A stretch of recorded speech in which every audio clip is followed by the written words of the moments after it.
um amor tão grande assim, que muitas vezes tem sido comparado ao amor de uma mãe. E Jesus não deixou por menos. Ele fala de um pai que ama como aquele pai que vê o seu filho pródigo ir embora e espera a volta dele. Mas ao falar da mãe, você poderia estar pensando, onde foi que Deus falou desse Deus como um amor de mãe? Jesus olha para a cidade de Jerusalém. E eu penso que não seria diferente o olhar dele para a nossa cidade do Recife, ou o nosso grande Recife. E as palavras que ali são registradas nos evangelhos é que Jesus se comove ao olhar para Jerusalém. Ele diz: Jerusalém, Jerusalém, que matas e apedrejas os profetas que te foram enviados. Quantas vezes quis eu ajuntar os teus filhos, assim como a galinha ajunta os seus pintinhos, e vós não quisestes. Ele fala do amor de uma mãe, que quer ter esses pintinhos, esses filhotinhos debaixo das suas asas para protegê-los. Que Deus tremendo e maravilhoso nós temos. Eu convido você a abrir a palavra de Deus no Salmo de número 46. Salmo de número 46.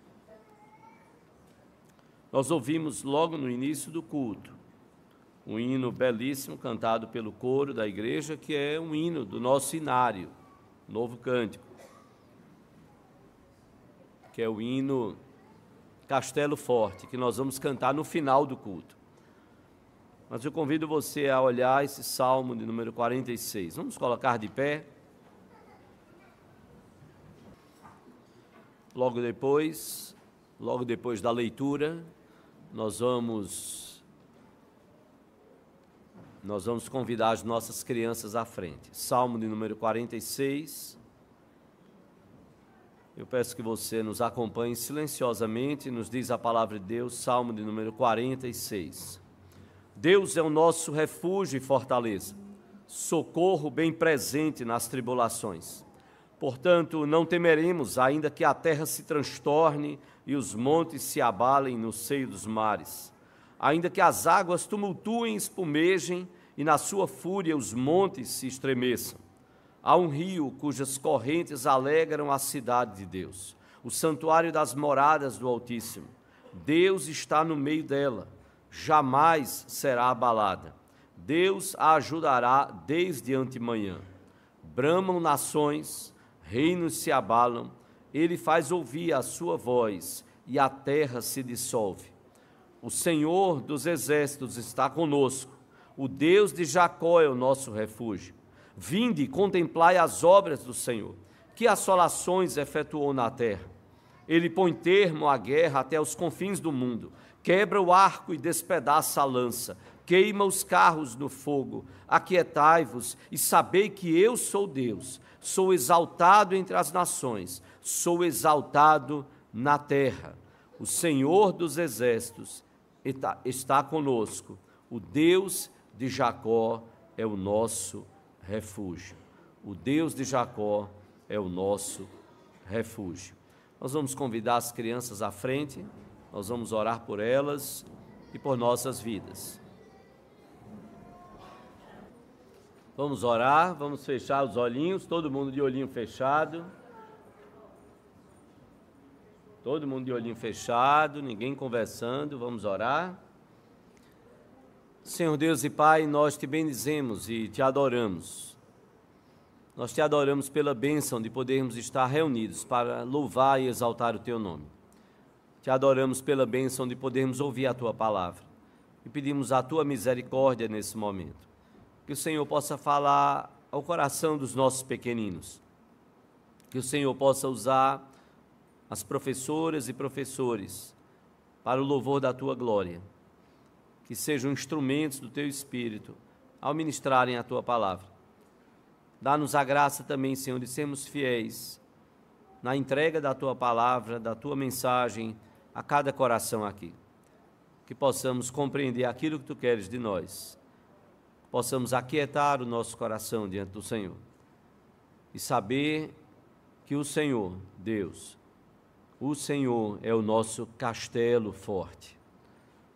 Louvado seja o teu nome, Senhor, porque em ti, Senhor, nós podemos ter a firmeza e a segurança e a proteção que em nenhuma outra pessoa e nenhuma outra coisa nós podemos ter.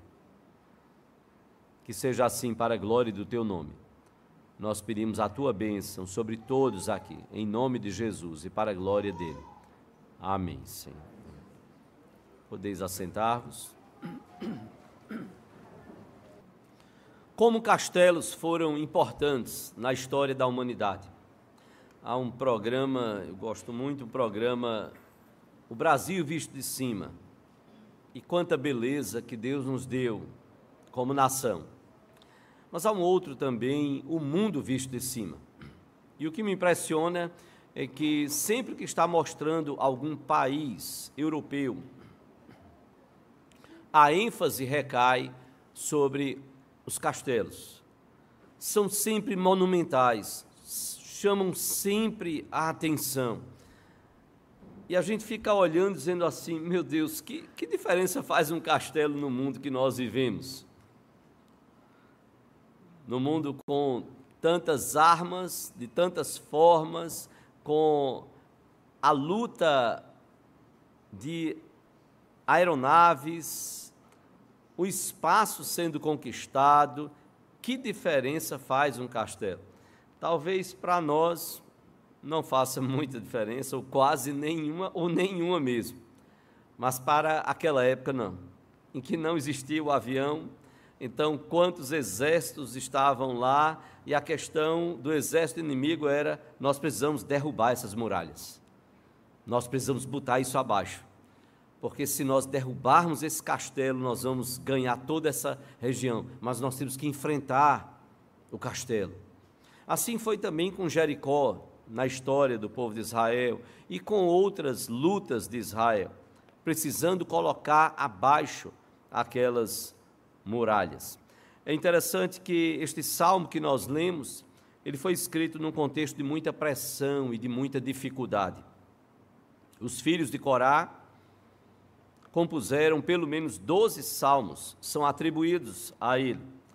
Corá foi descendente da tribo de Levi, se rebelou contra Moisés e Arão, como está lá em Números, capítulo 16. E Deus então tirou a vida de Corá por conta da rebelião do seu coração contra aqueles que Deus havia instituído. Moisés e Arão, Corá se rebelou contra eles e Deus o puniu, tirando a vida dele, e não só dele, mas de 250 homens que se uniram a Corá. Mas os filhos de Corá foram poupados.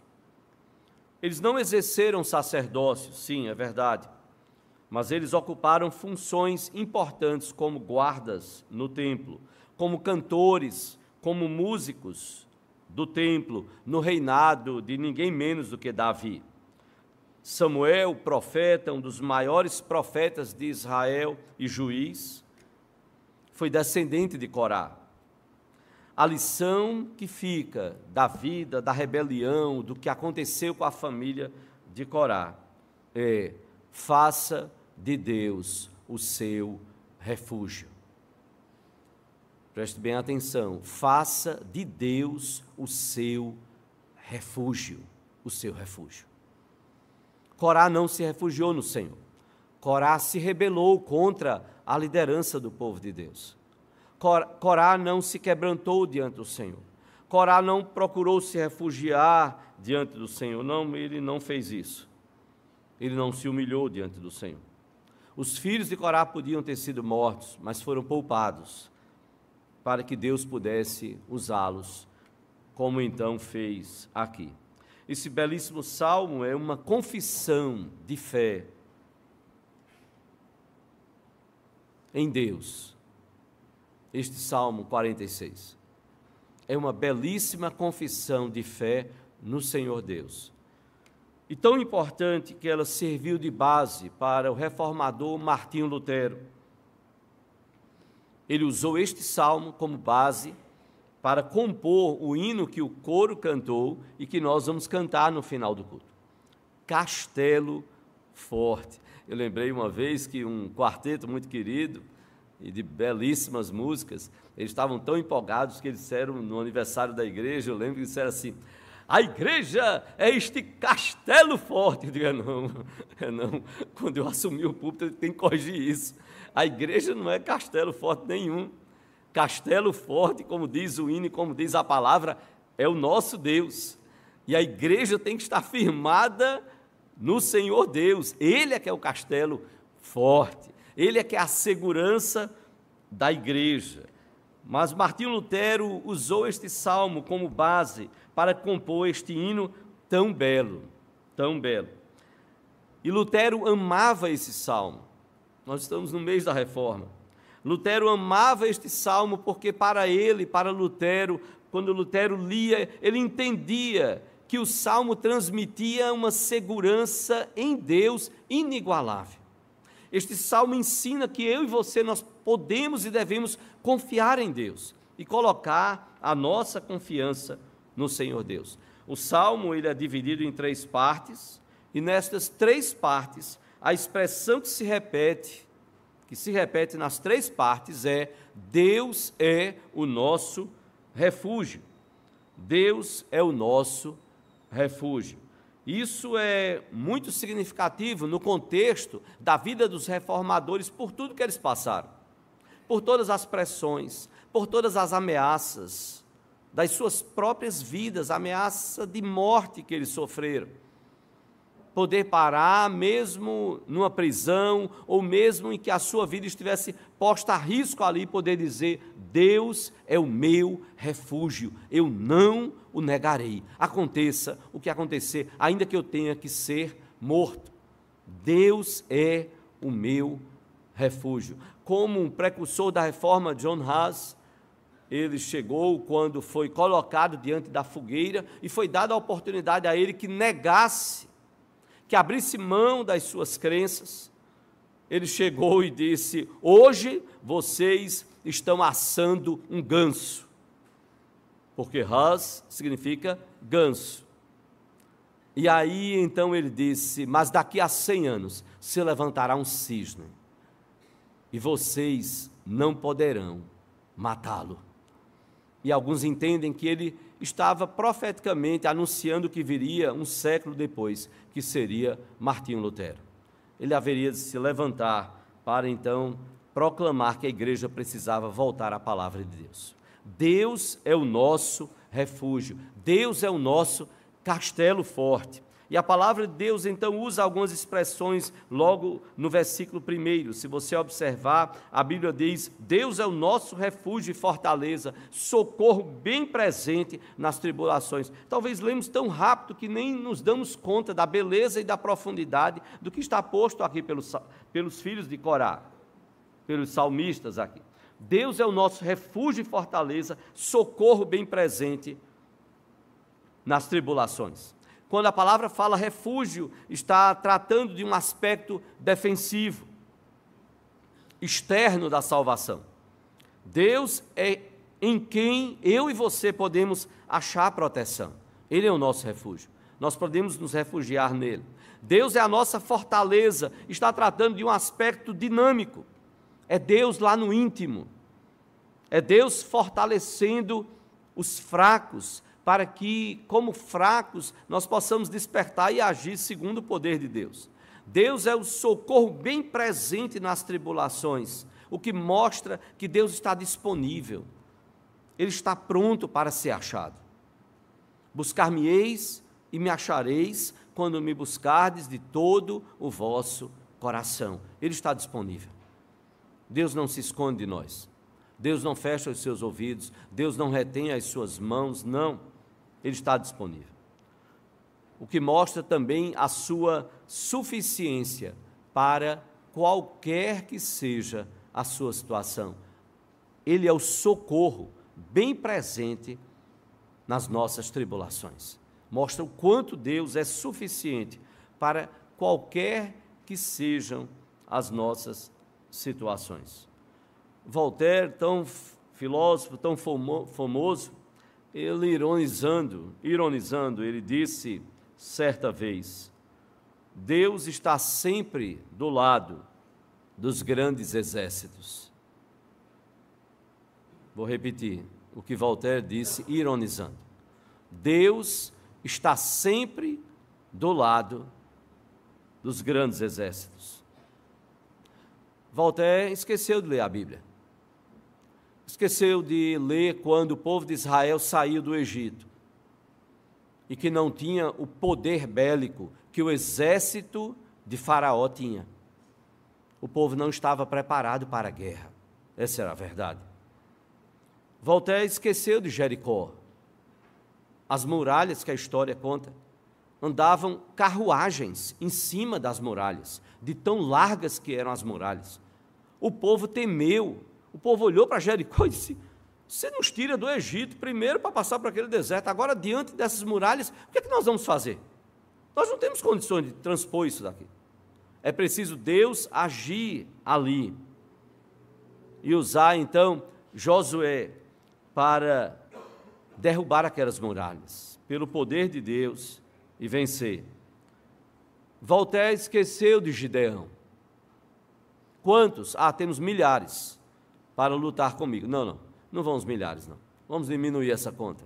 E Deus vai diminuindo, chega uma hora que Gideão diz: não é possível, não tem mais condição de combater. Mas ainda está muito, vamos diminuir esse negócio. Vamos diminuir. Bota a turma para tomar água ali no rio. E aí faz um teste ali no rio. A forma como eles vão tomar água. E aí você vai só selecionar esta forma. Só ficaram 300. E você sabe bem a história.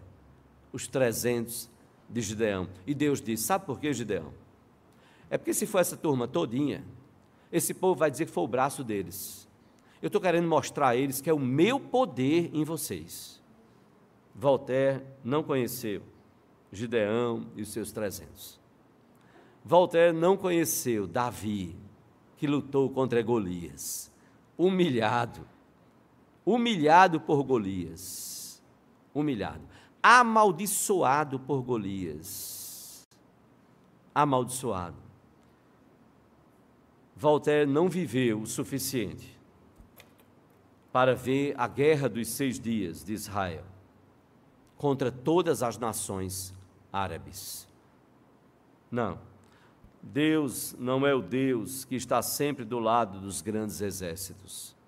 A igreja não estaria onde está, espalhada sobre a face da terra, se não fosse o Deus que é o castelo forte. Deus é o nosso castelo forte. Por isso que a igreja está espalhada sobre a face da terra. Mas me permita então fazer algumas colocações a partir do Salmo e olhar para o que o Salmo nos diz.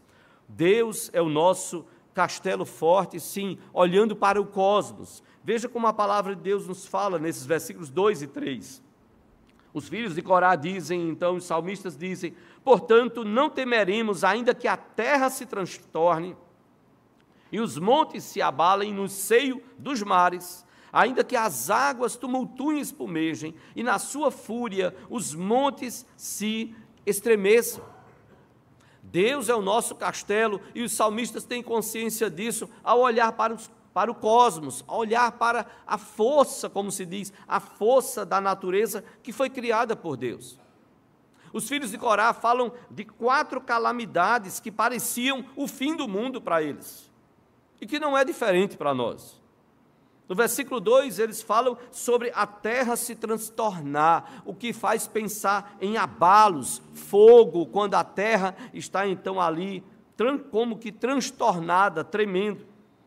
Quando a Bíblia fala, os salmistas aqui, dos montes no seio dos mares, alguns entendem que isso seria como um tsunami. Pense que tragédia de tsunamis que temos, das histórias de tsunamis que temos no mundo. Quando a palavra de Deus fala sobre as águas que tumultuam e espumejam, pensando nas chuvas torrenciais, no volume dessas chuvas, das enchentes que temos sofrido no nosso país, ano após ano. E diz mais o salmista sobre os montes, esses montes estremecerem, pensando ali nos terremotos. Os salmistas, os filhos de Corá, estão lembrando e dizendo: o Senhor Deus é o Deus criador de todas as coisas, Ele é o Senhor da natureza, Ele é o Senhor de tudo que foi criado. E quando então é dito sobre Jesus, lá em Atos capítulo 2, versículo 36, quando Pedro diz: esteja, pois, absolutamente certa toda a casa de Israel, de que a este Jesus que vós crucificastes, Deus o fez Senhor e Cristo. Cristo Messias, o enviado, ungido, escolhido de Deus. Senhor, a palavra está usando um termo que no grego era o Senhor de todo o cosmos. Este é Deus, Jesus como Filho de Deus é Deus. E o termo foi usado para ele.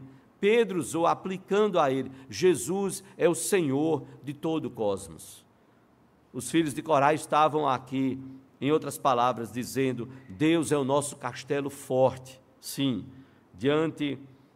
pensando e olhando para o cosmos. Mas não só olhando para o cosmos.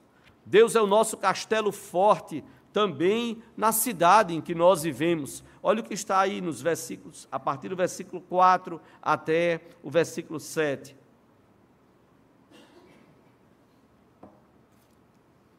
Depois de falar dessas ameaças na natureza, os filhos de Corá falam da fúria de homens e de uma cidade sem o menor pudor, sem o temor de Deus, sem buscar ao Senhor, de uma cidade tomada e envolta pelo pecado. Homens pecadores que desejam destruir o que Deus tem preparado para os seus, mas não conseguem. Não, na cidade preparada por Deus isso não é possível. Olha o que está no versículo 4. Há um rio cujas torrentes alegram a cidade de Deus, o santuário das moradas do Altíssimo. Os mares revoltos dos primeiros versículos dão lugar aqui a um rio que traz alegria. Este rio passa pela cidade. Esse rio traz calma, traz saúde, traz paz. E os salmistas falam disso. Há um rio cujas correntes alegram a cidade de Deus, o santuário das moradas do Altíssimo. No versículo 5, os salmistas dizem: Deus está no meio dessa cidade, Deus está no meio dela, jamais será abalada, Deus a ajudará desde antemanhã. Deus está no meio dessa cidade, Deus está ali presente, e há uma promessa: essa cidade de Deus, ela jamais será abalada. O homem não tem condições de destruir aquilo que está sendo preparado para os filhos de Deus, para todo aquele que crê no nosso Senhor e Salvador Jesus Cristo. Há uma lembrança também. O salmista então diz aqui: Deus a ajudará desde antemanhã. Este antemanhã, essa expressão é uma expressão que traz a ideia do irromper do dia. Está falando do amanhecer. Isso fazia o povo lembrar de quando o povo saiu escravizado lá do Egito. Eles celebraram a Páscoa de noite. E Deus disse: olha, vocês vão celebrar isso com rapidez, porque vocês vão sair no amanhecer.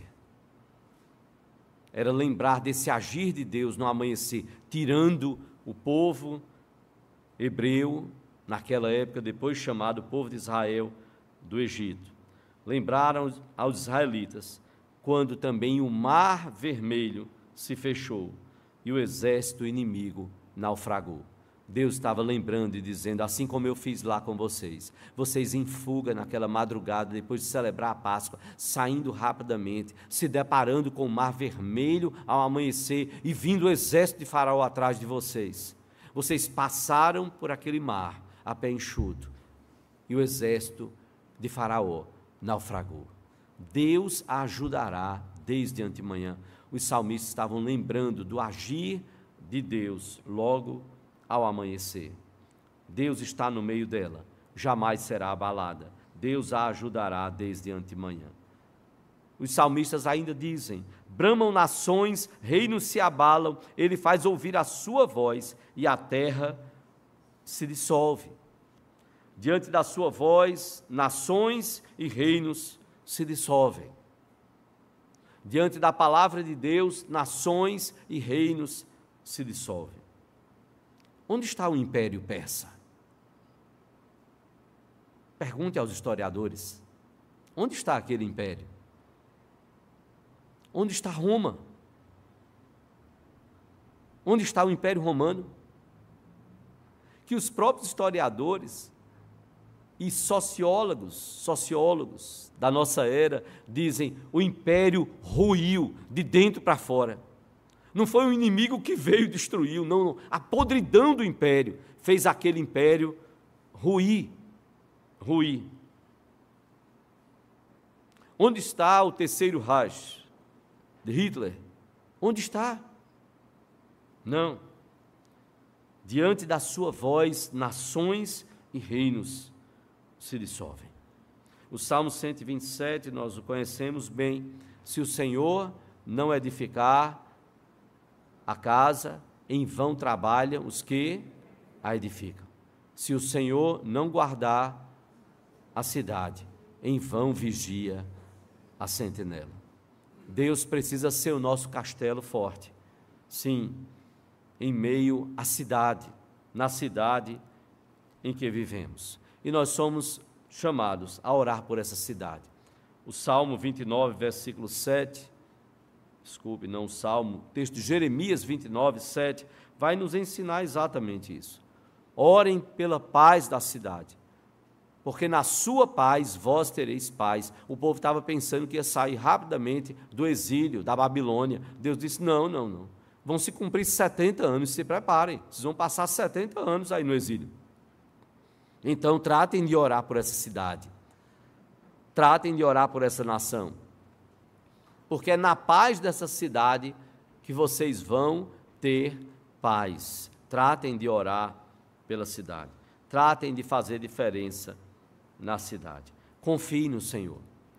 Na cidade em que vivemos, nesse nosso grande Recife, Deus precisa ser o nosso castelo forte. Nós precisamos tomar os cuidados. O salmista não está dizendo que nós podemos deixar de largo, não cuidar da sentinela, não. Mas nós temos que lembrar quem de fato, em última instância, cuida de nós. Temos que fazer a nossa parte, sim, e Deus estará nos abençoando. Se o Senhor não guardar a cidade, em vão vigia a sentinela. Precisamos fazer, sim, a nossa parte. Deus é o nosso castelo forte, não só no cosmos, não só na cidade, mas Deus é o nosso castelo forte, olhando para o mundo em que vivemos. Olhe como a palavra de Deus nos diz, a partir do versículo 8, porque o versículo 7 vai repetir exatamente: o Senhor dos exércitos está conosco, o Deus de Jacó é o nosso refúgio. E no versículo 8 o salmista vai dizer: vinde, contemplai as obras do Senhor, que assolações efetuou na terra. É uma chamada a contemplarmos esse Deus que age no mundo em que nós vivemos. Contemplar é ver com os olhos interiores, ver com os olhos do coração, como o profeta vê o futuro revelado por Deus. Os salmistas estão nos convidando, dizendo: contemplem o agir de Deus no mundo em que nós vivemos. No versículo 9, os salmistas vão dizer que este Deus, que é o Deus que é castelo forte no mundo em que nós vivemos, este Deus, ele põe termo à guerra até os confins do mundo, ele quebra o arco e despedaça a lança, ele queima os carros no fogo. E quando a palavra de Deus fala sobre isso, ela está dizendo que Deus não está negociando. Deus não vai sentar com os poderosos do mundo para dizer: vamos sentar aqui, vamos negociar a paz. Não tem isso com Deus. Quando Deus quer acabar a guerra, Ele acaba. Quando quis acabar a guerra, quando queriam destruir a nação de Israel, Deus agiu. Não foi o poder dos Estados Unidos, não foi a inteligência israelita do serviço secreto. Deus usa tudo isso para o louvor da glória dEle,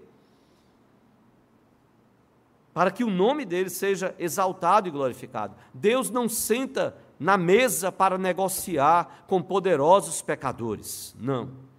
Não há conversa, não há negociação para discutir a vontade de Deus. O seu juízo é feito. quando ele quer exercer juízo, ele faz como ele fez lá no Egito. Eu fico a imaginar se eu e você fôssemos egípcios. Cada uma daquelas pragas atingia uma divindade adorada pelo povo egípcio. Cada uma daquelas pragas, até chegar no último, que era o primogênito. O sucessor de Faraó. Faraó, que era visto como uma divindade, o sucessor dele morreu. Deus pesou a mão. E Deus, diz a Bíblia, Ele mesmo diz na sua palavra: eu exercerei juízo contra os deuses do Egito. Foi Deus exercendo juízo contra a nação egípcia. Sim, isso lembra aquilo que Paulo fala lá em Filipenses, no capítulo 2. Depois de falar sobre a humilhação de Jesus, ser assumido em forma humana, assumir a nossa condição, a Bíblia diz que Deus o exaltou sobremaneira e deu um nome que está acima de todo nome, para que ao nome de Jesus se dobre todo joelho e toda língua confesse que Jesus é Senhor, para a glória de Deus Pai. É assim que Deus faz. É Ele quem põe fim à guerra, quebra o arco, despedaça a lança, queima os carros no fogo. E por isso o convite dos salmistas, os filhos de Corá, aqui não podia ser outro. Aquietai-vos e sabei que eu sou Deus, sou exaltado entre as nações, sou exaltado na terra. A chamada de Deus é para uma quietude, é também uma repreensão para um mundo inquieto e turbulento.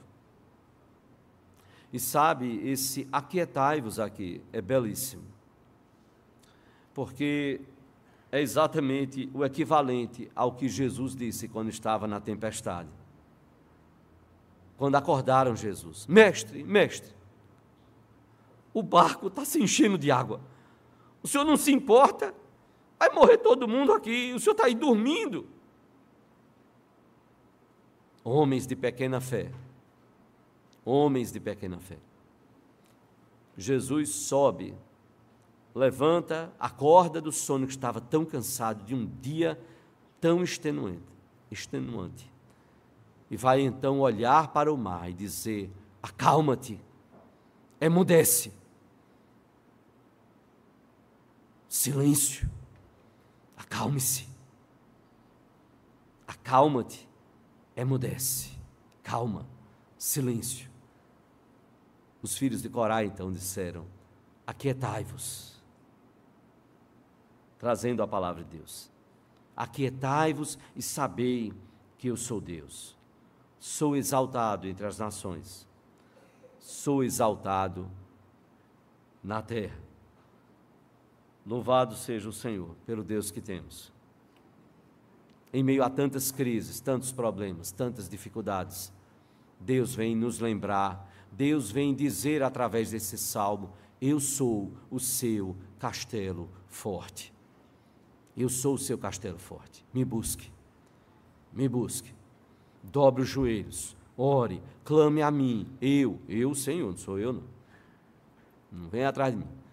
Busque o Senhor. Em primeiro lugar, é a primeira coisa que eu e você nós temos que fazer: dobrar os nossos joelhos. Senhor, tem misericórdia de mim. Ah, Senhor, como eu gostaria que isso acontecesse, Senhor. Tem essa pessoa na minha família que eu desejo tanto, Senhor, que conheça a Jesus, que possa seguir a Jesus. Ah, Senhor, a minha família, o meu casamento, os meus filhos, Senhor, eu quero que a gente possa seguir a Jesus. Eu quero ter as nossas vidas, Senhor, transformadas. É a coisa principal, Senhor. Mais do que qualquer outro bem, mais do que qualquer outro sonho. Não, Senhor, eu quero a minha família rendida aos pés da cruz, seguindo o Senhor Jesus Cristo. Porque Ele, sim, Ele é o nosso, Deus é o nosso castelo forte. Deus é o nosso castelo forte no cosmos, na cidade em que vivemos, no mundo, neste planeta Terra em que vivemos. Para concluir, eu quero lembrar o que Lutero disse.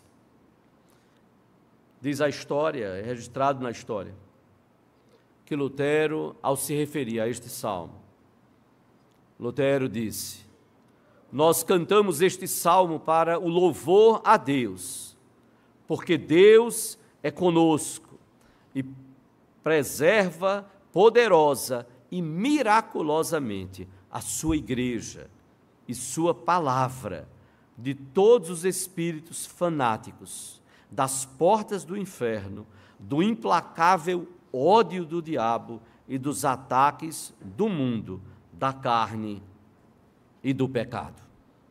Louvado seja Deus. Deus é o nosso castelo forte. Seja assim nas nossas vidas, seja assim nas nossas famílias, seja assim na igreja do Senhor. Que o Senhor Deus, pois, nos abençoe. Quem sabe você está hoje à noite aqui. A nossa oração é que você siga a Jesus, que você coloque a sua família aos pés do Senhor Jesus Cristo, que você tenha Deus Pai, Deus Filho e Deus Espírito Santo como castelo forte nas nossas vidas. Esteja Ele à nossa frente, esteja Deus à nossa frente, para nos abençoar e nos guiar em todas as coisas.